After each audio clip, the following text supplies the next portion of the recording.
Hello friends, कैसे आप लोग? आशा करते हैं आप सभी अच्छे होंगे, मस्त होंगे, तंदुरुस्त होंगे और अच्छे से स्टडी करेंगे। तो चलिए बड़े बच्चों, आज हम इस वीडियो में आपको कराने वाले हैं क्लास 10th का हिंदी चैप्टर नंबर 12 शिक्षा और संस्कृति। इसके जितने भी ऑब्जेक्टिव क्वेश्चन थे, वन शॉट थे, सभी मैंने डिटेल से बारीकी से करा चुका हूँ। और इस चैप्टर का, इस बुक का यानी कि गद्य खंड का आपका ये लास्ट चैप्टर है जिसका नाम है शिक्षा और संस्कृति। और इसके पहले जितने भी क्वेश्चन आंसर होते हैं बुक का, ये सभी मैंने क्वेश्चन आंसर, ऑब्जेक्टिव क्वेश्चन सभी डिटेल से करा चुका हूँ। तो चलिए आज इस वीडियो में हम क्वेश्चन आंसर, जो कि शिक्षा और संस्कृति से जितने भी रिलेटेड क्वेश्चन आंसर बनते हैं, सभी क्वेश्चन आंसर को इस वीडियो में कवर करेंगे। तो वीडियो को लास्ट तक जरूर देखिएगा, अपने दोस्तों फ्रेंडों के साथ वीडियो को शेयर कर दीजिएगा और चैनल पर सब्सक्राइब नहीं किया है तो चैनल को सब्सक्राइब भी कर लीजिएगा। तो चलिए यहाँ से वीडियो को स्टार्ट करते हैं और क्वेश्चन को सॉल्व करते हैं। पहला क्वेश्चन रहा आपके सामने ये कि गांधी जी बढ़िया शिक्षा किसे मानते हैं। गांधी जी बढ़िया शिक्षा किसे मानते थे? तो अहिंसा, प्रतिरोध सबसे उदार और बढ़िया शिक्षा है। वह बच्चे को मिलने वाली साधारण अक्षर ज्ञान की शिक्षा के बाद नहीं है, पहले होनी चाहिए, जिसे इनकार नहीं किया जा सकता। बच्चे की वह वर्णमाला लिखे और सांसारिक जीवन प्राप्त करे तभी उसे जानना चाहता है। आत्मा क्या है, सत्य क्या है, प्रेम क्या है और आत्मा में क्या क्या शक्तियाँ छुपी हुई है। शिक्षा के जरूरी अंग यही होना चाहिए, बल्कि जीवन समय में घृणा से, सत्य से असत्य, कष्ट से सहन, हिंसा से आसानी से जीता जा सकता है। तो गांधी जी का अगर सीधा सीधा कहने का मतलब है कि गांधी जी बढ़िया शिक्षा मानते थे चरित्र निर्माण को, अच्छाई को, प्रेम को, असत्य से सत्य को, कष्ट सहना, ये इस तरह का शिक्षा नहीं कि अक्षर ज्ञान को मानते थे। चलिए अगला क्वेश्चन दूसरा है कि इंद्रिय को बुद्धिपूर्वक प्रयोग किसने और क्यों जरूरी है। सीखना क्यों जरूरी है, मतलब इंद्रिया का जो बुद्धिपूर्वक जो प्रयोग होता है, जैसे कि हमारे आँख हो गया, नाक हो गया, कान हो गया, ये इंद्रिया है। तो इसको बुद्धिपूर्वक उपयोग सीखने की क्या क्या जरूरत पड़ सकती है। तो सबसे पहले इंद्रिया के बुद्धिपूर्वक प्रयोग इससे उसकी बुद्धि को विकास का जल्द से जल्द और उत्तम तरीका है।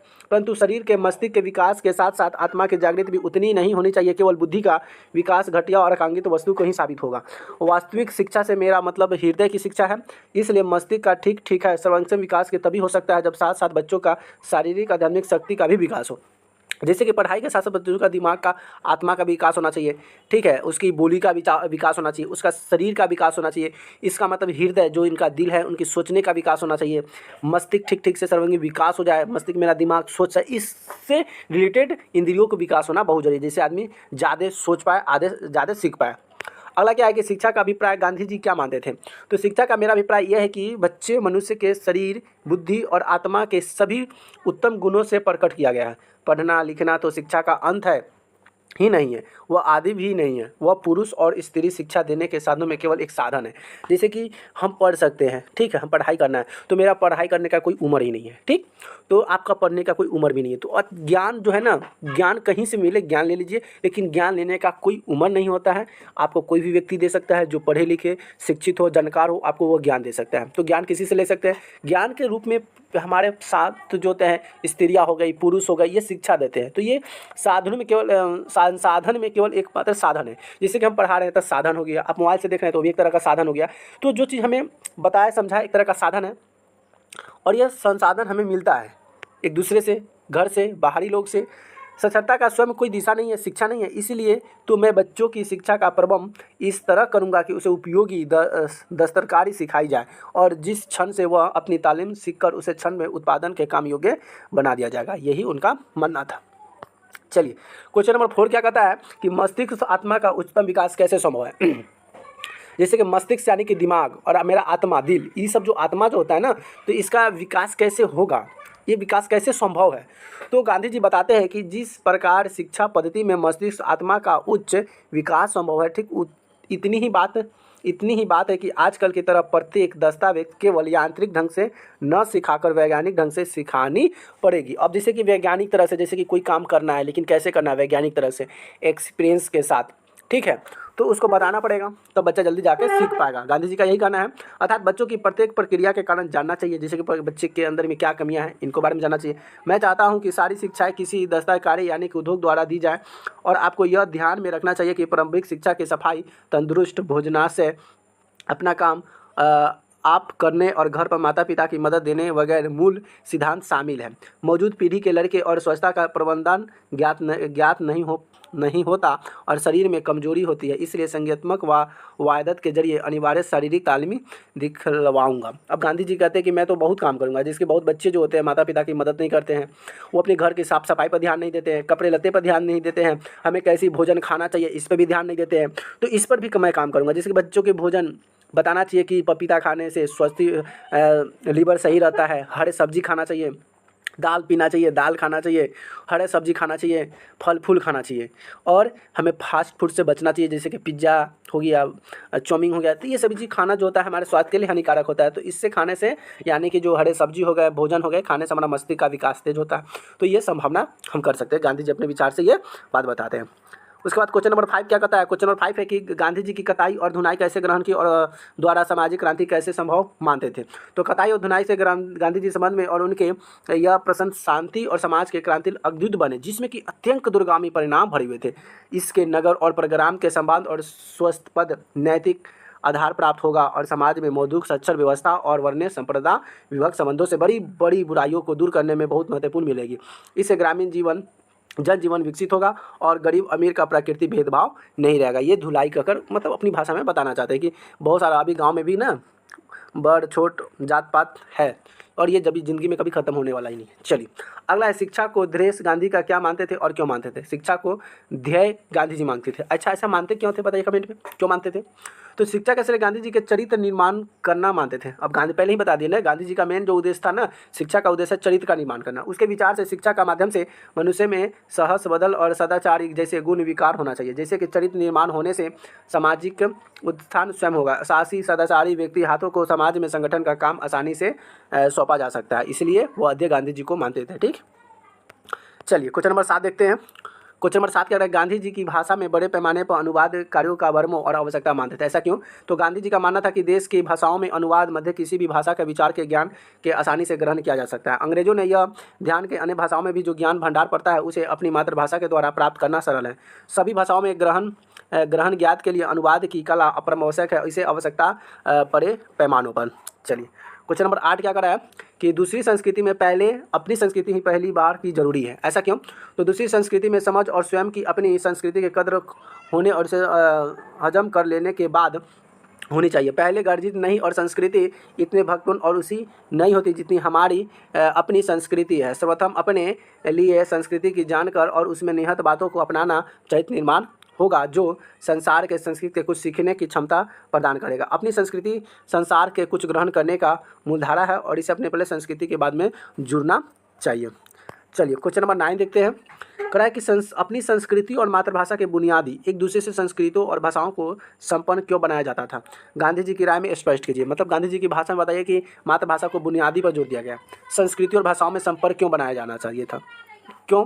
तो देखिए, गांधी जी के विचार अनुसार अपनी मातृभाषा मध्यम बनाकर हमें अत्यधिक विकास कर सकते हैं। जैसे कि अपनी भाषा को अगर खो देंगे ना, जैसे कि हमारी भाषा हिंदी है और कहीं गए अंग्रेजी बोलने लगे तो अपनी भाषा को क्या करें, विलुप्त कर रहे हैं। तो कहीं भी जाइए दूसरी भी भाषा बोलिए और अपनी भाषा को भी सबको बताइए कि मेरी भाषा ये है, और वो भाषा बोलिए, संकोच नहीं कीजिए। अपने मिट्टी से, अपने संस्कारों से कभी कंप्रोमाइज़ नहीं करना चाहिए। हमारी भाषा वो है तो है, हम बिहारी है तो है, गर्व करना चाहिए बिहारी। हमको भोजपुरी बोलते हैं तो गर्व से कहो कि हम भोजपुरी बोलते हैं, तो उसमें छुपाने वाली कोई बात नहीं है। अपनी संस्कृति के माध्यम से जीवन में तेजी उतार चढ़ाव किया जा सकता है, लेकिन हम कुंभ मंडूक नहीं बने। इसे संस्कृति की अच्छी बातों से अपनाने में परहेज नहीं किया जाना चाहिए। जैसे कि अच्छी बातें, जैसे कि दूसरी संस्कृति की अच्छी बातें को अपनाने में परहेज। जैसे कि मान लेते हैं कि दूसरी संस्कृति, मान लेते हैं कि यूरोप में या इंग्लैंड में कोई अच्छी ऐसी संस्कृति होगी जो संस्कृति को अपनाना चाहिए, अपने अंदर भी रखना चाहिए। तो ये चीज़ अपनाने में कभी संकोच नहीं करना चाहिए कि दूसरे की संस्कृति हम नहीं अपनाएंगे। तो अगर अच्छा है तो क्यों नहीं अपनाएंगे? अच्छी चीज़ है तो उसको भी ग्रहण करेंगे, उससे लाज संकोच नहीं करते, बल्कि अपनी संस्कृति की भाषा के आधार पर बनाए और भाषा को संस्कृति भी अपने जीवन को युक्त करेंगे। ठीक है, चलिए क्वेश्चन नंबर देखते हैं 10। अब 10 क्या कहता है? मारेंगे बस। गांधी जी किस तरह से सामंजस्य भारत के लिए बेहतर मानते थे और क्यों? तो देखिए, गांधी जी विभिन्न संस्कृति समाजों से भारत के लिए बेहतर मानते थे, क्योंकि विभिन्न संस्कृतियों का सामंजस्य भारतीय के जीवन को प्रभावित किया है और स्वयं की भारतीय जीवन से प्रभावित हुई है। उसके बाद क्या कहता है प्यारे बच्चों? उसके बाद कहता है कि रस सामंजस्य कुदरती का पैर स्वदेशी ढंग से होगा, जिसमें प्रत्येक वस्तु के लिए अपना उचित स्थान सुरक्षित होगा। ठीक, और यहाँ से क्वेश्चन होता है खत्म। अब यहाँ से जो क्वेश्चन आता है, ये आता है आपका क्वेश्चन, आज से स्पष्ट कीजिए, व्याख्या कीजिए, और यहाँ से जो क्वेश्चन आएगा ये क्वेश्चन 5 नंबर का आएगा। ठीक है, तो इस क्वेश्चन को ध्यान से समझ लीजिएगा। इतना तो याद करना नहीं है, बस आपका ट्रिक लगाना है। बस कहानी की तरह एक बार पढ़ लीजिए, और क्वेश्चन जब भी आए बस उसको ये नहीं सोचिए कि हम क्या याद किए हुए थे, ये सोचिए कि इसके बारे में क्या क्या जानते हैं। मेन टॉपिक जान लीजिए और उसी के बारे में अपना से सोच के लिख लीजिए।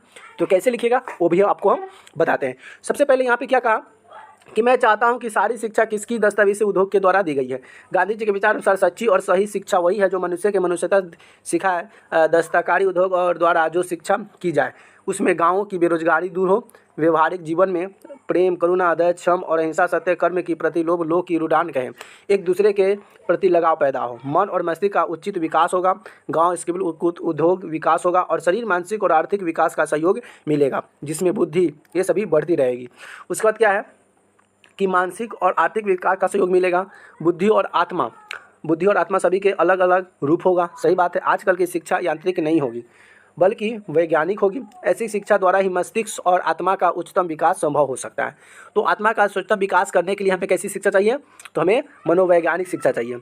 दस्तकारी उद्योग के माध्यम से प्राप्त शिक्षा के द्वारा मतलब प्रति लोगों की भावना जगेगी, तभी तत्पर होकर कार्य करेंगे, तभी संस्कृति के प्रति उचित रुचि दिखाएंगे, उत्पादन वितरण के सुगम और हो जाएगी और जीवन अस्तित्व हो जाएगा। गांव के विकास उनके सुदृढ़ विलंब होगा।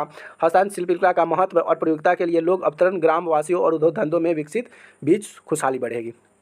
ठीक था, चलिए अब ख नंबर देख लीजिए दूसरा और क्या कहता है। ओ माय गॉड,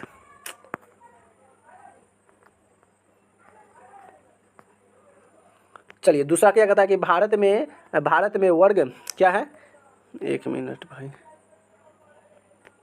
तो भारत में गांधी जी के भारत में इमारत और सूची का चिन्हदंत क्या है?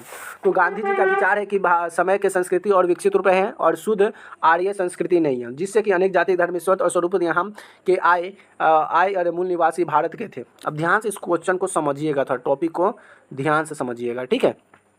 गांधी जी का विचार है कि समय से संस्कृति विकसित रूप में हम देख रहे हैं वह शुद्ध आर्य संस्कृति नहीं है, यह अनेक जाति एवं धर्म में सम्मिलित है, यानी कि मिला हुआ है। और यह स्वरूप है। आर्य कहाँ से आए? आर्य जो समाज के जो लोग थे ये कहाँ से आए थे, कैसे आए थे? ये मूल निवासी भारत के थे।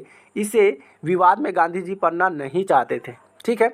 इनका कहना था कि मेरे पूर्वज एक दूसरे के साथ बड़ी आज़ादी के साथ मिल गए। अब क्या थे ये लोग? तो दूसरे देश के थे, कहाँ से थे हमें पता नहीं है, लेकिन हमारे पूर्वज दादा परदादा जो है आज़ादी के लिए इस सभी के साथ घुल मिल गए।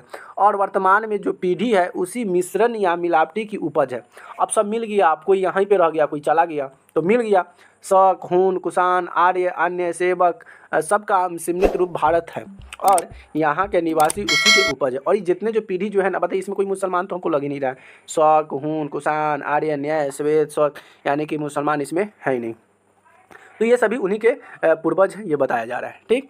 और ग नंबर क्या कहता है कि मेरा धर्म कैद खाने का धर्म नहीं है। मेरा जो धर्म है कैद खाने का धर्म नहीं है। हम आज़ाद पंछी है, जहाँ मन करे वहाँ जा सकते हैं, जहाँ मन करे वहाँ पे दुकान खोल सकते हैं, किसी से बात भी कर सकते हैं। भाई आज़ाद है तो कहीं पे जा सकते हैं ना। आपका हुकूमत थोड़े कि हम कहीं पे रहेंगे, मेरी मर्जी, हम कहीं जा सकते हैं। तो मेरा धर्म कैद खाना का धर्म नहीं है। क्या बताते हैं?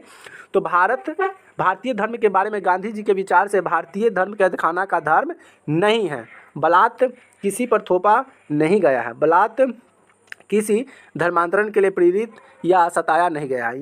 यह तो समन्वय का धर्म है, प्रेम का धर्म है, अनवत्य है और आत्मीय का धर्म है। यह तो विश्व बंधुत्व और बंधुत्व के कुटुंब विकाट स्वरूप है। इस प्रकार गांधी जी ने भारत धर्म के विकाट, खुलापन, व्यक्ति और व्यापक दृष्टिकोण, समन्वयवाद भावना आदि रूपों में विशिष्टताओं की ओर ध्यान खींचा और इसे व्यापक मानव हितकारी धर्म कहा गया है। यह चिंतन की गहराई, आज़ादी और सहिष्णुता का सम्मान की भावना है। तो यही बताते हैं कि मेरा धर्म कोई कैद खाना नहीं है जो मुझे बंद कर लेगा। मैं आज़ाद हूँ और यहाँ पे स्नेह भाव सभी कुछ देखते हैं इनको मिलता है। ये भगवानों का धर्म है, हितकारियों का धर्म कहा जाता है, चिंतनकारी की गहराई कहा जाता है।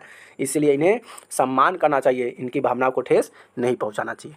तो चलिए ये था शिक्षा और संस्कृति से रिलेटेड जितने भी इंपॉर्टेंट क्वेश्चन मैंने करा दिया। और इसमें जितने भी क्वेश्चन कराए सभी VVI क्वेश्चन थे और सभी एग्जाम में यहाँ से 1-2 क्वेश्चन आते हैं। अब देखिए 12 को चैप्टर इसमें पढ़ना है और फिर 14-15 चैप्टर उसमें पढ़ना है। तो क्वेश्चन सभी में से हो सकता है किसी बुक में से 2 ले लिया जाए क्वेश्चन, किसी में से 1 क्वेश्चन ले लिया जाए। ऐसे मिलाकर क्वेश्चन आते हैं 30 क्वेश्चन आ जाएंगे, 20 या 30 क्वेश्चन आते हैं, ठीक है। और उस क्वेश्चन में आपका लघुत्तरीय भी हो सकता है, दीर्घोत्तरीय भी हो सकता है। तो इसलिए आप इस वीडियो को बढ़िया से देख लीजिएगा और अपने दोस्तों के साथ भी शेयर कर दीजिएगा जो आपकी मैट्रिक के एग्जाम की तैयारी कर रहे हैं, तो उनको भी फायदा हो जाए। तो चलिए वीडियो के इतना ही अंत करते हैं, फिर अगले वीडियो में अगले टॉपिक के साथ फिर मिलते हैं अगले बार में। तब तक के लिए बाय बाय, लव यू। और चैनल को सब्सक्राइब नहीं किया तो प्लीज़ चैनल को सब्सक्राइब कर लीजिएगा, बेल आइकन को दबा दीजिएगा ताकि हमारे जितने भी नए वीडियो आप तक पहुँचता रहे। और चैनल को तो सब्सक्राइब कर ही दीजिएगा। वीडियो देखने के बहुत बहुत धन्यवाद। Thank you so much, love you.